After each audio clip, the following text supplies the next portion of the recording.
Good morning and welcome to All Abilities Homestead. If you're new here, my name is Deb, and my goal is to encourage and inspire you to live your dream life in spite of any physical limitations you may encounter. I've been in a wheelchair for over 25 years now, but I still lead a normal, happy, productive life, and I hope to show tips and ideas on how you can adapt to be able to do anything you want to do. These are my grandsons, and follow us as we share this journey.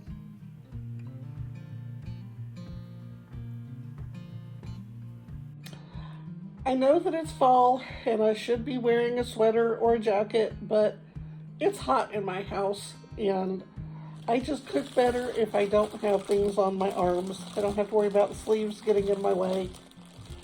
So just realize it is fall. I can feel that it is fall. And I am starting to prep for Thanksgiving dinner. This year I will be cooking for, I believe, 16 people. So I start working on it a week or so in advance. So today what I'm doing is I am making mashed potatoes, and they will go in the freezer, and then all I have to do when I'm ready to serve, well, actually I'll take them out the day before Thanksgiving in their casserole dish, and I will let them set in the refrigerator to thaw overnight, and the next day I will just cut up a stick of butter all over the top of it and stick them in the oven, and they will heat all the way through so that I won't have to deal with it. One less thing to have to worry about.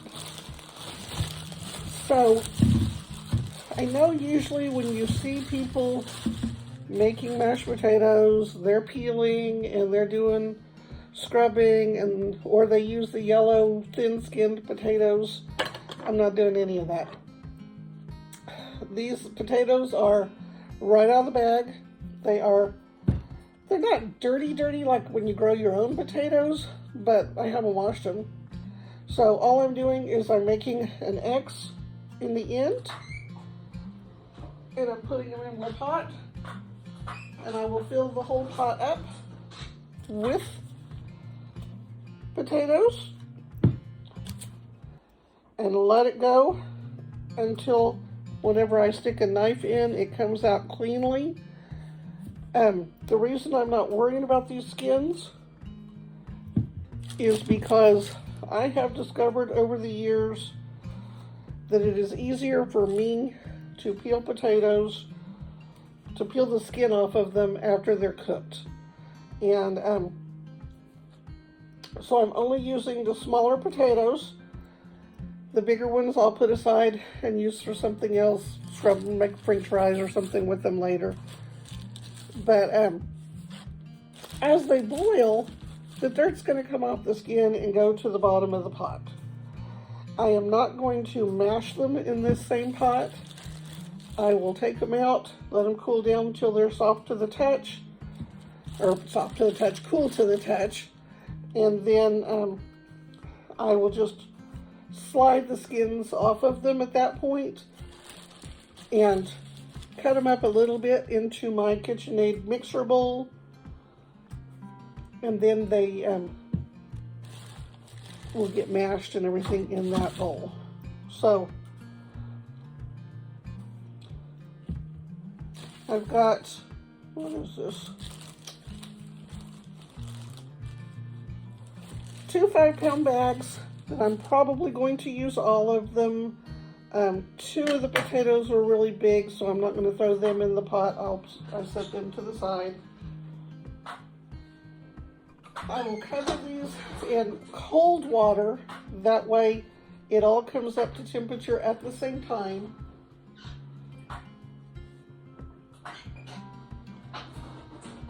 And I will let them go until a knife poked into them comes out easily. The little X that I'm doing on them is because when they cook, as they start to cook, the skin will peel back in that spot. And so then when I get ready to peel them, literally they'll come off in big pieces and it won't take me very much work. I do have one of the OXO potato peelers, which is wonderful to be able to hold on to it a little bit better.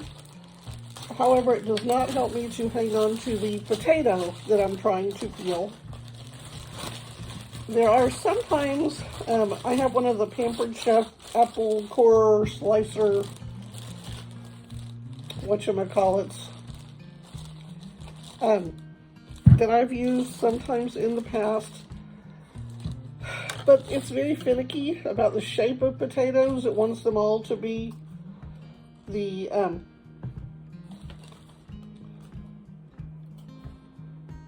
perfect shape. That doesn't like bigger ones or odd shapes to them.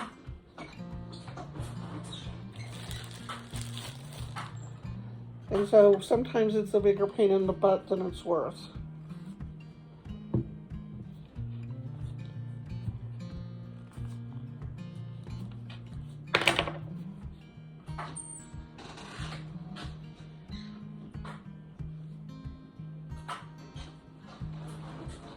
So it's looking like out of a 10-pound bag,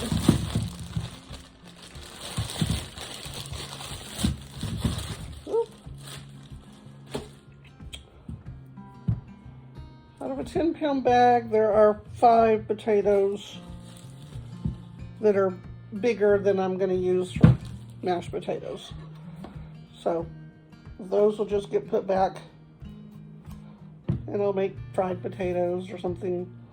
I'm going to be doing a pot of ham and beans coming up soon.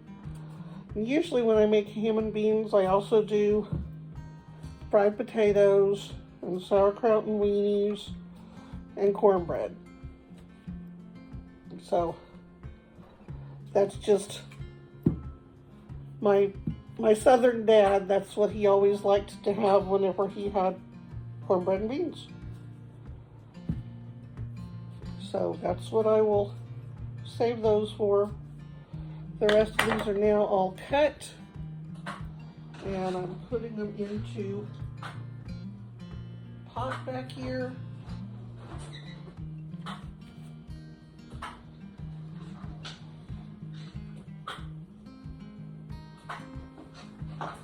And again, I'm on, my kitchen is on the cedar chest, so it sits down low. Right here is a 2-burner hot plate that I use in place of a stove, because if I had this big of a pot up on the stove, I wouldn't be able to see down in it and to be able to poke them and make sure they're cooked and things like that. So that is all my potatoes in the pot. Now I just need to get water to add to the pot up to the top, and then I'll put a lid on it and I'll let it cook.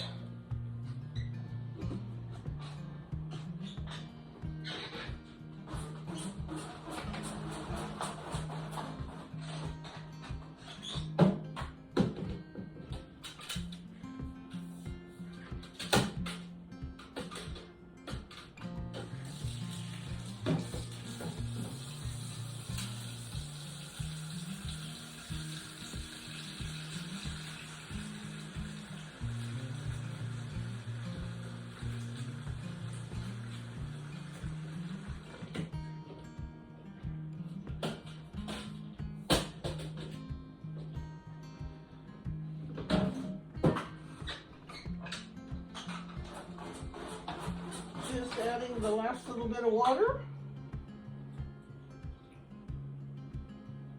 Okay, now it's completely covered.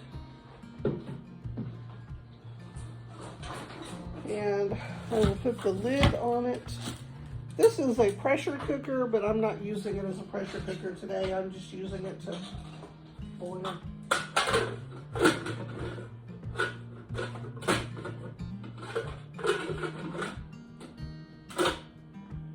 Okay, so now I will let that go. I'll check back on it in, 10 minutes or so, just to see where we're at, and then, whenever everything is cooked and the knife goes in easily and comes out easily, I'll bring you back to show you what I do next. Okay, I'm back. The potatoes are done. I have taken the lid off before and stabbed them, but basically I'm stabbing in. It's coming out really easily, so I know they're done. If you have someone in your house that can drain the whole thing for you, great. If you don't, you can take them out with a pair of tongs and set them on a cutting board to be cooling down enough that you can actually touch them.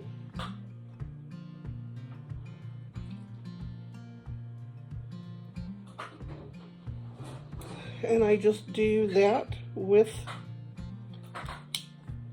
the potatoes, a few at a time. I have, my setup here is, well, let's see. On this side of me, there's a trash can, so I'm putting peels over here as I take them off. And over here, I have my KitchenAid bowl. So as I peel them and cut them up, I put them into that side. I'm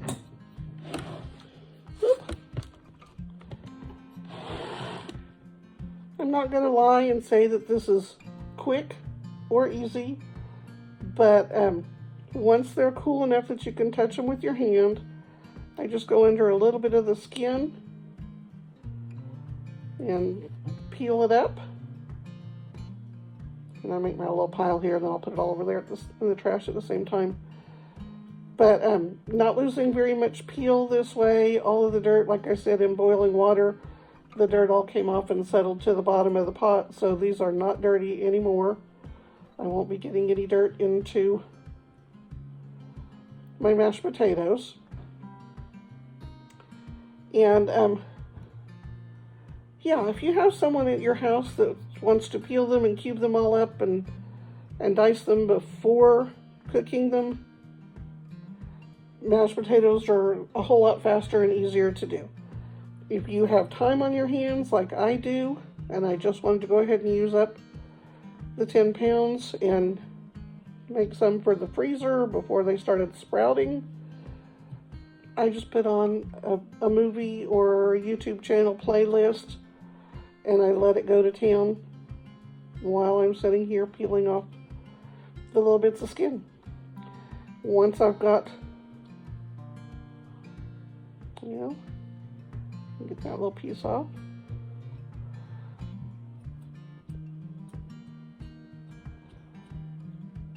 Once I have all the skin off of it,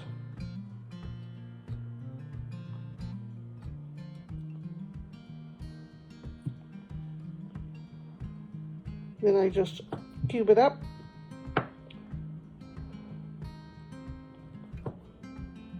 and put it over here in my KitchenAid bowl.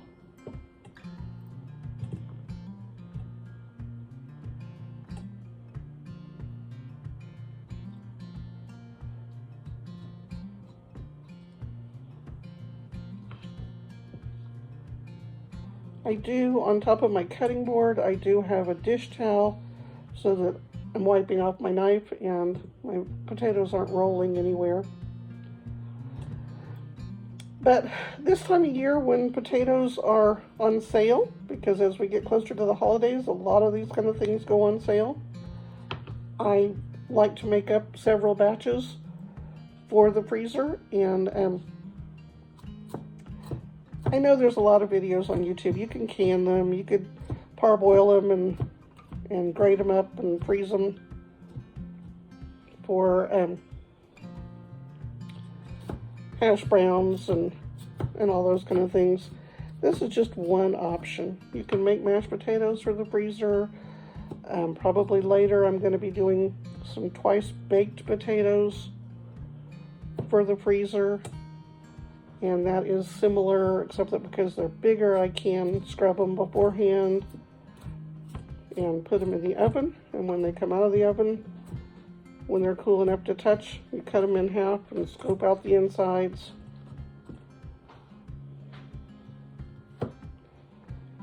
And mix it with sour cream and cheese and salt and pepper or anything else you want to add in. So I won't make you sit and watch me do this to 10 pounds of potatoes. I'll come back whenever I'm ready for the next process.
So now all the potatoes are peeled and cubed up and put in the bowl.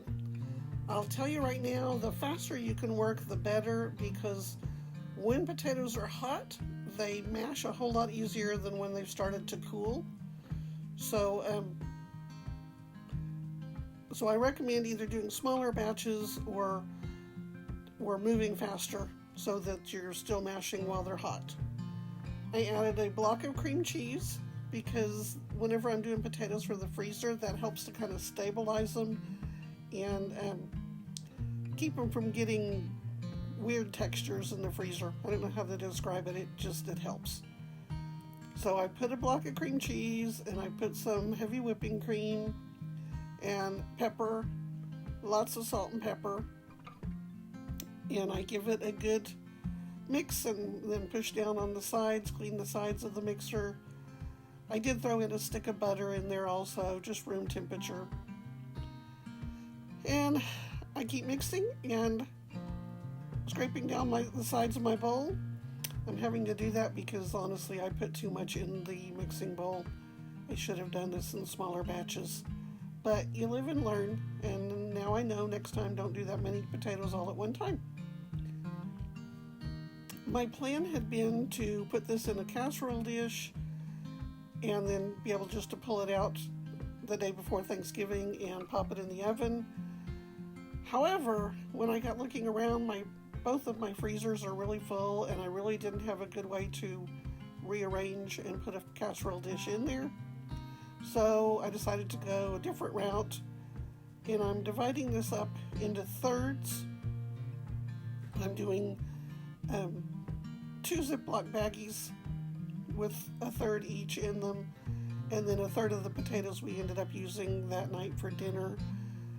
One of my family's favorite things is KFC bowls, which is where you put mashed potatoes and then you put some cheese and chicken gravy and then popcorn chicken on top of it, just like if you were going to Kentucky Fried Chicken and getting their bowls. I assume everyone knows that KFC used to be called Kentucky Fried Chicken. I'm old, so I still call it that.